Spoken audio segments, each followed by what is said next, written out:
I am hiring a girl na haharot sa jowa ko. Hi.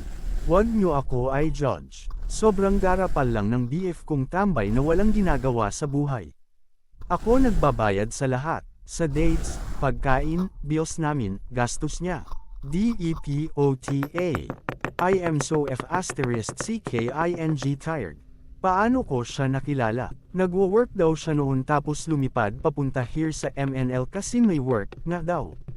So nagstay siya sa akin hanggang sa ayon wala naman palang trabaho ang gago. I am earning a decent amount and half noon, napupunta lang sa walang kwenta. Puro parinig na gusto ng sapatos, ng cellphone, ng laruan pero wala namang ginagawa.